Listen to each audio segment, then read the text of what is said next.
Hi guys, welcome to my channel or welcome back to my channel. For those of you who are new, my name is Maritello and I share everything I find interesting.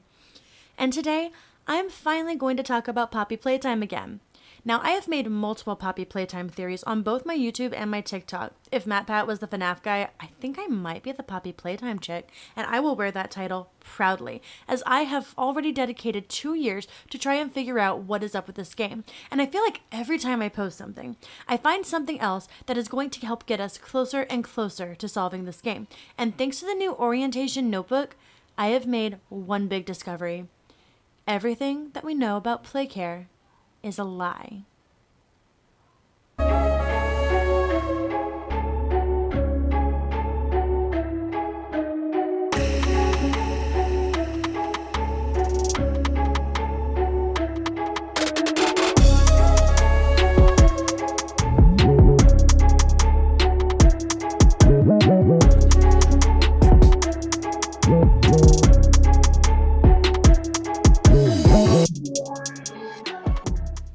Yeah, that's a bold statement, I know. But regardless, I have all the proof we need.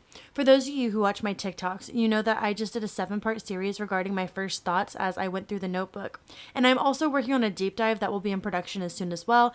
But in part 5, I made the discovery that Playcare is nothing like we've been led to believe. The orphanage is a front, and not a single child is meant to leave the factory. But before we get into this, make sure you leave a like on my video, subscribe to my channel, and share with your friends and fellow video game lovers. I'm trying to reach my goal of 1,000 subscribers by the end of the year, so that click would be super helpful for me.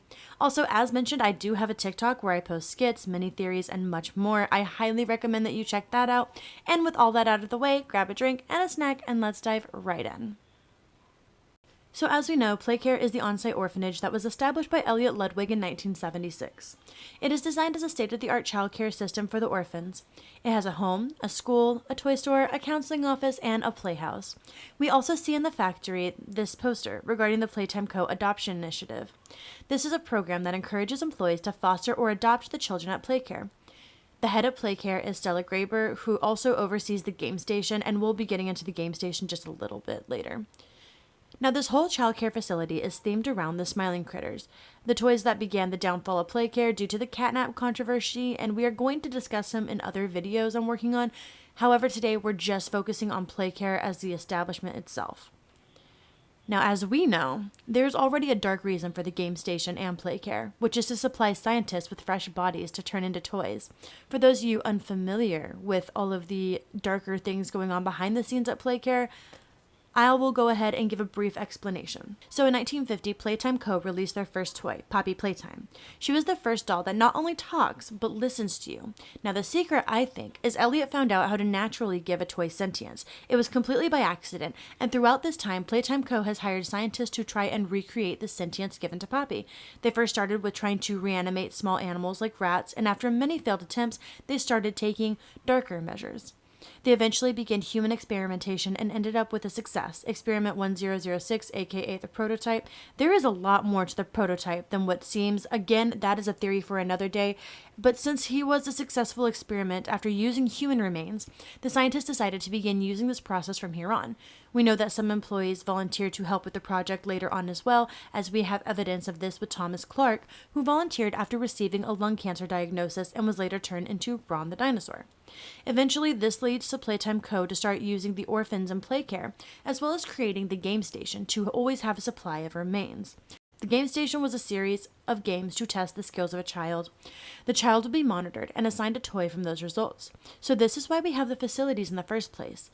Later on, these experiments shift to the Bigger Bodies Initiative in the late 80s and early 90s, where scientists are now turning people into larger toys to save on labor costs. And this is what resulted in Huggy Wuggy, Kissy Missy, Mommy Longlegs, Catnap, and all the other larger toys we encountered throughout the factory. Now that we're all caught up on the dark origin of these experiments, let's begin to focus on Playcare. Now, Playcare was established, according to Elliot Ludwig, to make sure that no child grows up unhappy or unloved. His big mission statement for Playtime Co. in general is to spread joy to each and every child, and that's amazing, right? Wrong. Because Playcare is a front. It's not a real orphanage. Let's go through the evidence we have, which most of it is from the orientation notebook. Now, whoever owned this notebook was a biologist, meaning that they were fully aware of the Bigger Bodies Initiative and everything going on behind the scenes at Playcare. This section of Playcare begins on page 112 of the employee orientation book. Now here we get the description of Playcare that a standard employee receives, and then PW, the owner of this particular notebook, writes what it actually is going on. For example, the last paragraph in the actual notebook on this section says, quote, "We're sure you'll understand the orphans' welfare must be our top priority, and so access to Playcare will only be given to employees who have passed our strict background checks." But right under it, we get the real reason from PW. Quote, "They are very careful about not letting employees outside Playcare and the game station talk to the orphans. I guess if employees get to know the orphans, they might notice one of them suddenly isn't around anymore." Now, this statement was confusing. Of course, some orphans aren't going to be there anymore. Elliot Ludwig introduced Playcare as an orphanage. Stella is heard dealing with adoptions in a VHS tape in Chapter 3. And we see posters for an adoption initiative in the factory in earlier parts of the game. Of course, not all of them are meant to be there forever, except in the same page inside the actual notebook, we get this sentence. Quote, "There is no need for them to leave. Ever." This is a strange sentence to add. It seems like the factory wanted all of these orphans to be adopted. That's why we have the adoption initiative poster in the factory. But do they really? We hear from the meeting Stella had with a potential family that there was an issue with them adopting a certain child. Well, it appears there's been some complications. Complications? What kind of complications? I don't know. The form says testing. What does that mean? Tell us, what does that mean? Miss Graper, we deserve a better explanation than that. Don't you think? You're in charge of all this. How could you not know? And why are we only finding out about this now? I don't. I'm sorry. There was just the word testing in his file. Now, this seems like a one-off issue, and Stella sounds genuinely confused, but we get evidence that this wasn't a one-time thing. On page 122 of the orientation notebook, we get a note from PW regarding the counselors at Playcare. Quote, "Surely they must have figured something strange was going on. All the orphans who suddenly find new homes and move out. I guess people want to think they're doing good in the world. On the surface, Playcare looks like a good thing." Again, this is an orphanage. Who would be confused that kids have new homes? Unless they know these adoptions are fake. Now, if the adoptions were fake, someone would tell the media, right?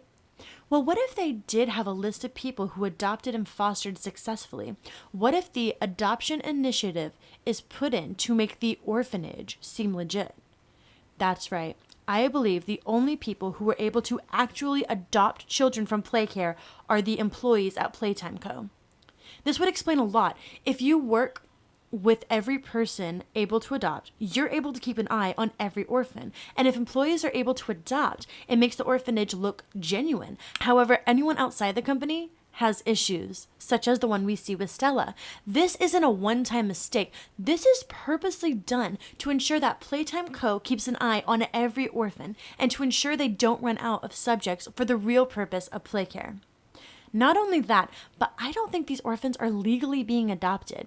Another reason why they don't want people other than employees and those close to the company to adopt these children. There's a line in the game station that shows these children are already adopted, and the ones who leave are likely adopted illegally. It's in the very first paragraph of the game station section on page 84 of the orientation notebook. Quote, "This is a very special part of the Playtime factory, built specially for the orphans, adopted by the company as part of our commitment to poor, unfortunate children." Adopted by the company. Adopted by Elliot. Elliot legally adopted these orphans, and the company holds illegal adoptions for the members of the company to show Playcare is a legit orphanage, and then blocks the adoption of orphans to anyone outside of the Playcare company in order to keep tabs on all these children. Playcare is meant to look like an orphanage as a PR stunt, but really, no one's ever meant to leave. They're going to either be toys or future workers of the factory. Future workers? Oh yeah, we haven't even gotten to the brainwashing and indoctrination portion of this facility.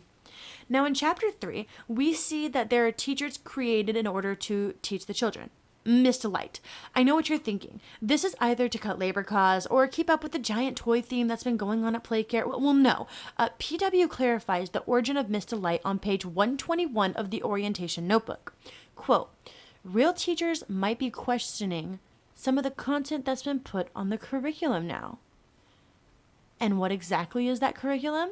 Well, the notebook tells us. Quote, recently, Stella Graber and Leith Pierre have overhauled the curriculum in an exciting way, adding more content concerning Playtime Co. itself. It's important the orphans know about the company's history and philosophy and the role Playtime Co.'s played in their lives. Their loyalty is very important to us.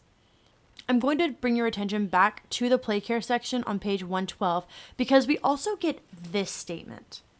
Quote, we hope to provide opportunities for our orphans to remain in the Playtime family and work at the factory. We strive to identify potential and do what we can to help them achieve it. So, they're teaching curriculum in order to have loyalty to Playtime Co. and to help develop skills to one day work at the factory. Scary, right? But believe it or not, that's not all. Back to page 121, under the Playhouse section, the book says this. Quote, note that the orphans are no longer permitted to bring toys made by other companies when they come under our care.